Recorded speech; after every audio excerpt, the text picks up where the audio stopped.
Mesdames et messieurs, mes chers amis, au moment où se termine notre visite en Inde, je voudrais vous exprimer ma gratitude et mes remerciements pour l'accueil que vous-même, les chefs d'entreprise, que le gouvernement indien et que le peuple d'Inde a réservé à la délégation que je conduisais, a réservé à ma femme Carla et à moi-même. C'est toute la France qui est honorée par l'accueil que vous nous avez accordé. Je vais vous parler très franchement. Au fond, je vais laisser mon discours, on va vous le communiquer. Je suis d'accord avec tout ce qu'il y a dedans. Je précise que ce n'est pas moi qui l'ai écrit, mais bon, que je l'aurais certainement écrit moins bien. Mais enfin, je voudrais aller un peu plus loin devant vous, puisque vous nous faites l'amitié d'être réunis ainsi. La première chose que je voudrais faire comprendre, vous avez employé l'expression « nouveau monde, nouvelles idées ». Vous, les chefs d'entreprise français, vous, les chefs d'entreprise indiens, quand votre entreprise a un problème, vous devez trouver la solution tout de suite, avec pragmatisme, sans idéologie. Parce que si vous ne trouvez pas la solution tout de suite, il n'y a plus d'entreprise. Et vous-même, et les gens à qui vous avez donné du travail, se retrouvent dans une situation que personne ne peut redresser. Vous, les chefs d'entreprise, indiens comme français, vous avez parfaitement compris qu'il faut être réactif, qu'il faut le décider rapidement et qu'il ne faut jamais remettre à l'année suivante la décision qu'on doit prendre aujourd'hui. Mais je dis une chose, les chefs d'État et de gouvernement doivent s'inspirer de ce pragmatisme et de cette rapidité. Bon, j'ai entendu dans la présentation, j'ai cru entendre que j'étais jeune. Bon.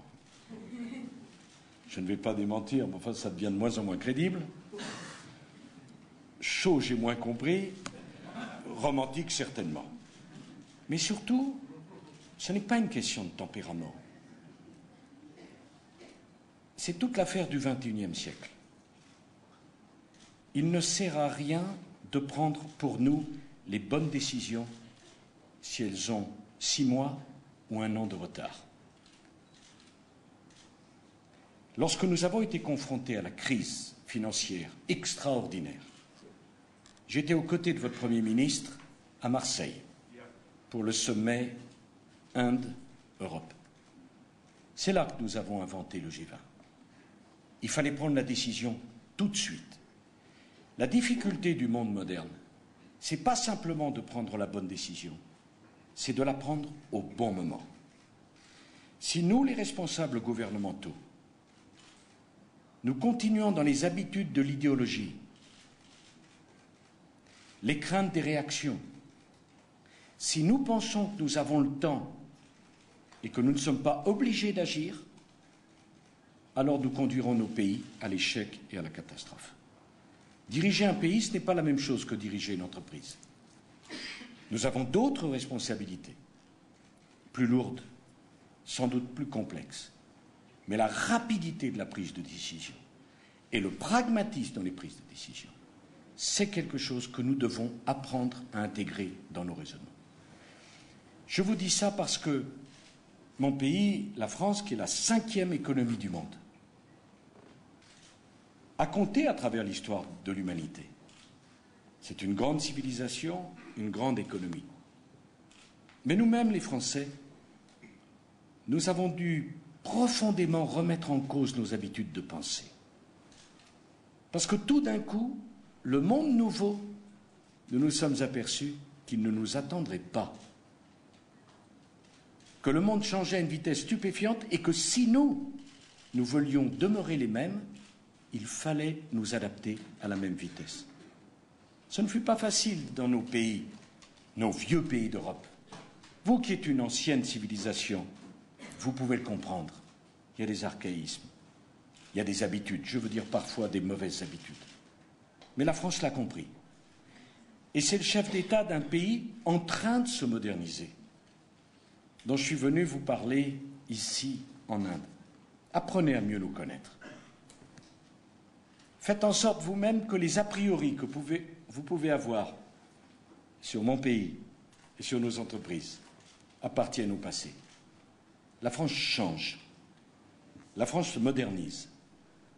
La France s'ouvre et la France a envie de travailler avec ses partenaires indiens. Mais là, il me faut vous préciser quelque chose. C'est normal, le jeu des médias, et je le comprends parfaitement. On compte quels sont les grands contrats signés par M. Obama, quels sont les grands contrats signés par les chefs d'entreprise français, bien sûr. Bon, je préfère qu'on soit plus haut, mais là n'est pas l'essentiel. L'essentiel, c'est que vous compreniez bien que nous ne sommes pas venus ici trouver des nouveaux clients ou comme un fournisseur. Nous sommes venus ici vous proposer un partenariat. Nous avons envie d'être vos partenaires. Parce que peut-être même que nous croyons à l'avenir de l'Inde plus que vous-même. Peut-être même que lorsque l'on voit l'Inde de l'extérieur, on est encore plus impressionné que de l'intérieur, de la force, de la jeunesse, de la multitude que vous représentez. Et les chefs d'entreprise qui sont ici, les ministres, bien sûr, Christine, Nathalie, Michel, nous sommes venus trouver des partenaires. Ça veut dire quoi? D'abord sur un pied d'égalité. Vous avez à apprendre de nous, mais nous avons beaucoup à apprendre de vous, de votre vitalité. Nous étions avec Carla à Bangalore il y a 3 jours, cette cité monde, et quelle stupéfaction de voir toutes ces entreprises dans la haute technologie dans un pays qui connaît en même temps l'extrême pauvreté. Quelle confiance dans l'avenir, que même au plus profond de la pauvreté, on peut créer les conditions de la conquête spatiale et de la conquête informatique. Donc c'est sur un pied d'égalité que nous sommes venus vous proposer ce partenariat. Il y a une deuxième chose, c'est un partenariat sur le long terme que nous voulons. Je l'ai dit à votre gouvernement et à votre Premier ministre. L'Inde plonge ses racines dans les millénaires.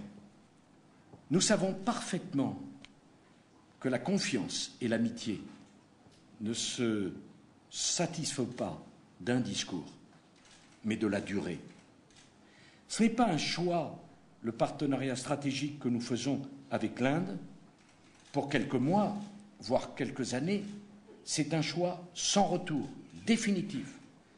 Quand nous vous disons « nous voulons accéder à vos besoins gigantesques d'énergie, 1 centrale nucléaire EPR par mois », nous voulons partager notre technologie avec vous. Nous voulons même vous ouvrir le capital de nos entreprises. Ce n'est pas un choix de quelques années, c'est un choix de plusieurs décennies. Je suis venu dire au nom de la France que l'Inde peut compter sur le soutien de la France. Quand nous voulons travailler sur vos infrastructures, quand nous voulons développer nos entreprises chez vous, c'est ce choix de la durée et du partenariat que nous voulons. Ce n'est pas la question de revenir avec quelques gros contrats et puis après, le contentieux, c'est pour les juristes ou pour les autres. C'est beaucoup plus important. C'est une conviction que rien ne sera possible dans le XXIe siècle sans un partenariat avec l'Inde. Bien sûr, sur le chemin de ce partenariat, il y a tout ce qui va bien, tout ce dont on a parlé, mais aussi ce qui peut poser difficulté entre nous. Et je ne suis pas de ceux qui pensent qu'on résout les problèmes en les évacuant ou en les ignorant. En nous regardant, vous vous dites « Oh, chez eux, tout est compliqué. Il y a parfois des problèmes sociaux. Est-ce qu'ils veulent vraiment réformer? Est-ce qu'ils ne sont pas plus chers que les autres ?» Et nous, quand on vous regarde, Jean-François Cirelli a dit avec la courtoisie exquise qui est la sienne, il y a des choses complexes qu'on ne comprend pas. Non, Jean-François. Il y a des choses simples qu'on comprend. C'est que certains marchés ne sont pas assez ouverts. Je vois immédiatement les diplomates de mon entourage qui disent « Pourquoi se met-il à parler de cela ?» Je parle de ça parce que quand on est amis, Il faut que chacun comprenne les problèmes de l'autre. Nous voulons ouvrir nos marchés à vos produits textiles, à vos produits pétroliers, à vos produits agricoles. Nous adhérons à l'objectif qui est le vôtre, de l'autosuffisance alimentaire. Mais nous vous disons, il ne peut pas y avoir d'accord sans réciprocité. Cette réciprocité, nous voulons vous la donner. Comprenez que de notre côté aussi, on connaît le chômage, on connaît les difficultés, on connaît les incertitudes. Que pour une entreprise, gagner la confiance d'un marché comme l'immense marché indien, pour nos entreprises, c'est beaucoup d'investissement. C'est un choix lourd, difficile, et que parfois on me dit « Ah, c'est trop complexe ». Non, ce n'est pas trop complexe, si on a la volonté de se comprendre. Je veux que chaque chef d'entreprise ici comprenne que s'il a un problème avec nous, nous sommes prêts à nous remettre en question, à trouver une solution à vos problèmes, à essayer d'améliorer les conditions de travail pour vous, de rapprocher les standards entre vous et nous. Mais je vous demande de comprendre que nous aussi, au-delà des grands contrats, où les gouvernements, naturellement, il y a toutes les petites et moyennes entreprises. Il y a le marché de l'agroalimentaire extraordinaire, où nos paysans, nos industries agroalimentaires peuvent vous apporter énormément, non pas pour prendre la part de marché de vos paysans et de vos industries, mais pour construire des grands groupes ensemble. Je dirais d'ailleurs que je suis fier que les entreprises françaises aient investi une dizaine de milliards d'euros, 200 000 emplois créés ici en Inde. Mais moi j'aimerais que davantage d'industriels indiens viennent en France et viennent en Europe. Je le dis vraiment, quand Lakshmi Mittal a procédé à l'acquisition d'un grand groupe, Arcelor, ça a fait un peu de polémique. Je n'ai pas compris cette polémique. J'étais alors ministre de l'Intérieur et j'ai reçu M. Mittal pour lui dire qu'il était le bienvenu en France et en Europe. Nous n'avons rien à craindre des Indiens. Bien au contraire. Nous voulons être vos partenaires. Nous comprenons vos problèmes. Vous êtes les bienvenus chez nous et nous pensons que vous pourriez investir davantage en France. Bon, je sais, il y a la Grande-Bretagne. Mais la France, c'est bien. Et si vous regardez la crise, la France, elle a traversé la crise de la façon la meilleure en Europe. Je voudrais également vous dire un mot de politique et d'économie, pour que chacun comprenne que dans les années 50, il y avait d'un côté la politique, de l'autre les affaires. Dans la mondialisation d'aujourd'hui, on ne peut plus séparer les deux, parce que les mauvaises décisions des chefs de gouvernement ont un impact considérable, systémique, sur vos décisions et sur la vie de vos entreprises. J'ai proposé au Premier ministre de l'Inde, certes, c'est la France qui est présidente du G20, mais j'ai dit au Premier ministre indien, associons-nous, Indiens et Français, pour faire avancer le monde et la réglementation du monde. Votre marché est gigantesque, de plus d'1 milliard d'habitants. Vous le savez mieux que les autres.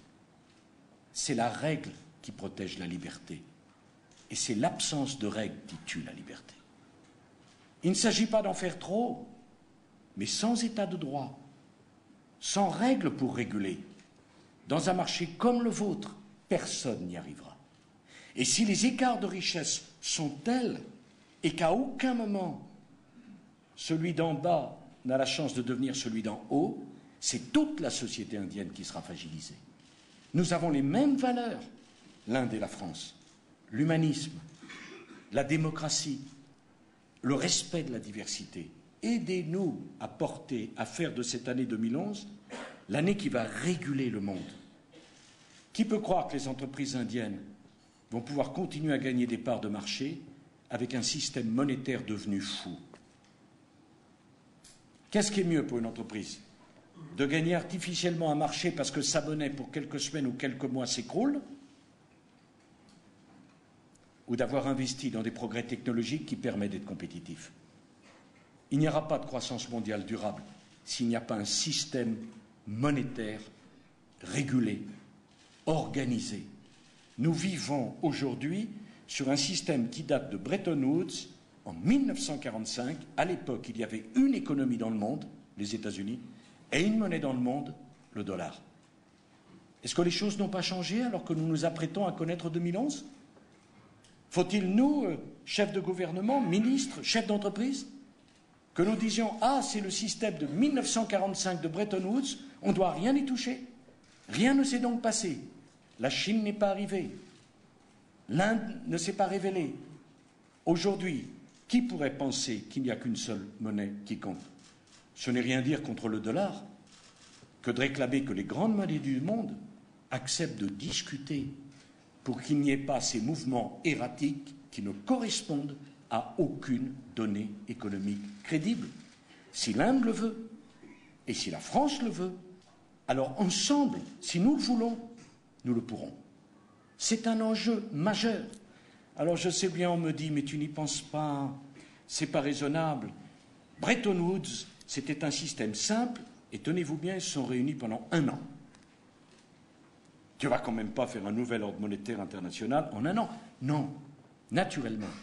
Mais je veux qu'on identifie le problème, qu'on amorce les solutions, et qu'ensemble, nous essayons de bâtir l'ordre monétaire international du XXIe siècle. Les matières premières. Qui peut se satisfaire, certainement pas vous, les chefs d'entreprise, de la spéculation? Il suffit qu'un chef de gouvernement annonce la suppression de l'exportation des céréales dans son pays, en l'occurrence la Russie, vers le Maghreb, pour que le prix des mêmes céréales augmente de 80% en 6 mois. Qui peut penser que ça, c'est le marché? Ce n'est pas le marché, ça. C'est la spéculation. Et quand les spéculateurs gagnent, les chefs d'entreprise perdent. Vous avez intérêt au marché. La liberté, c'est le marché. La spéculation, c'est le détournement du marché. Est-ce que nous ne pourrions pas, nous, les uns et les autres, nous mettre d'accord sur un système qui régule le prix des matières premières? Et vous, les Indiens, qui avez tellement besoin d'énergie, est-ce que vous pouvez vous contenter, vous satisfaire d'un système où le baril de Brent est passé en 1 an de 42 $ à 140 $? Laquelle de vos entreprises peut résister à un choc de cette nature? Il ne s'agit naturellement pas de dire aux pays producteurs de pétrole, de gaz ou aux pays agricoles qu'ils doivent faire des prix artificiellement bas, ce serait absurde. Mais ils n'ont pas non plus intérêt à des prix exceptionnellement élevés, car la différence, c'est la spéculation qui l'empoche. On me dit c'est difficile, ça ne marchera pas. Mais, mesdames et messieurs, mes chers amis, si toutes les choses difficiles en tant que président du G20 sont interdites à la France, notre agenda va être peu chargé. Car à l'évidence, il ne reste que du difficile. Je voudrais dire un mot également de quelque chose qui peut-être va vous étonner. Le monde, nous sommes 6 milliards. Il y a presque 2 milliards de gens qui vivent dans un état de pauvreté immense. La totalité, je dis la totalité des pays développés ont des budgets en déficit. Nous ne pourrons pas financer le développement des pays pauvres sur nos seuls budgets. Ceux qui disent cela mentent. Mais si nous n'aidons pas les pays les plus pauvres, y compris l'Inde pour la partie la plus pauvre de sa population, à se développer, à construire les infrastructures, à accéder à l'énergie, c'est le monde entier qui paiera l'addition. Il nous faut donc poser les règles d'un financement innovant pour trouver l'argent nécessaire pour aider au développement des pays les plus pauvres. Vous, les chefs d'entreprise, ne vous laissez pas enfermer dans le débat pour ou contre les taxes. Je suis aussi contre les taxes que vous. Mais la taxe sur les financements innovants, qui garantira aux pays les plus pauvres qui pourront se développer, ce seront autant de marchés nouveaux pour vous. Si l'Inde le veut, si la France le veut, alors le monde le pourra. Il faut bien comprendre une chose, c'est que les forces de l'immobilisme sont très grandes en Inde, sont très grandes en France, sont très grandes dans le monde. Mais ces forces de l'immobilisme céderont si quelques pays leaders décident que ça suffit, que nous ne voulons pas rester dans le XXe siècle, que nous voulons épouser le XXIe siècle. Et je termine par cela. L'Inde, la France demande avec constance qu'elle soit membre permanente du Conseil de sécurité. Alors on me dit, mais enfin, pourquoi tu le demandes? L'Inde vient d'être élue. Bien sûr, l'Inde vient d'être élue, pour 2 ans. Dois-je comprendre que dans 2 ans, l'Inde aura moins d'importance? Dois-je comprendre qu'on garantit pour 2 ans à 1 milliard d'habitants d'avoir le droit de dire leurs mots? C'est de cela dont on doit se satisfaire aujourd'hui? C'est cela le deal qui vous est proposé? Je pense qu'il faut réformer le Conseil de sécurité. Tenez-vous bien, mesdames et messieurs les chefs d'entreprise, cela fait 35 ans que le monde réfléchit sur la réforme du Conseil de sécurité. Pas 1 centimètre de progrès. C'est un challenge extraordinaire. En 35 ans, faire du surplace. C'était un pari audacieux qui a été tenu au-delà de ce qu'on pouvait imaginer. Alors ceux qui, comme la France, pensent que l'Inde doit être membre permanente du Conseil de sécurité, doivent décider que la réforme, c'est pour 2011, pas pour 2012. Parce que s'il n'y a pas de réforme de la gouvernance, il n'y aura pas de place pour l'Inde comme membre permanent du Conseil de sécurité. Ce n'est pas une place pour l'Inde ou la réforme. C'est pas de réforme, pas de place. Une réforme, une place. Et si l'Inde se met en marche pour exiger cette place, comme le Japon, comme le Brésil, comme l'Allemagne, comme un pays africain, comment peut-on tenir 1 milliard d'Africains en dehors de la gouvernance mondiale? Si vous le demandez, si vous l'exigez, personne ne pourra résister à cette demande. Et enfin, je voudrais conclure par ceci, parce que je ne voudrais pas que mon discours à l'endroit de nos amis indiens soit complaisant.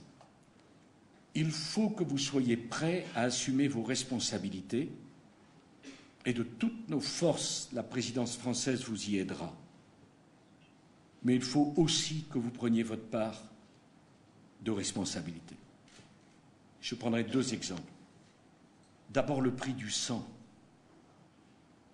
Quand on est un pays membre permanent du Conseil de sécurité, on doit prendre la responsabilité d'envoyer ses soldats se battre en dehors de ses frontières pour défendre la paix. C'est ce que fait la France. Parfois, dans mon pays, ce n'est pas compris. Parfois, dans mes pays, c'est contesté. Mais je ne pourrais pas dire « Nous sommes heureux d'être membres permanents du Conseil de sécurité, mais nous ne voulons pas, quand les Nations Unies décident d'une mission de paix, y envoyer nos enfants. » Nous avons eu des pertes, des morts.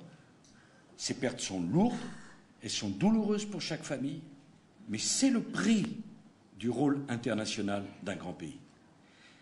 Et puis la deuxième chose, je voudrais que l'Inde s'ouvre à ce grand débat sur l'environnement et le développement durable. Je sais bien qu'ici, on dit, parfois, finalement, les pays développés veulent nous interdire de faire ce qu'ils ont fait il y a un siècle. C'est pas faux. C'est pas faux.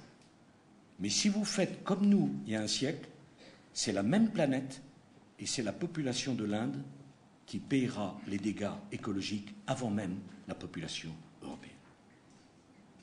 Ce n'est pas parce que nous avons donné le mauvais exemple et que nous en payons le prix et que nous avons une responsabilité particulière que les autres doivent faire la même chose. J'ajoute une deuxième chose.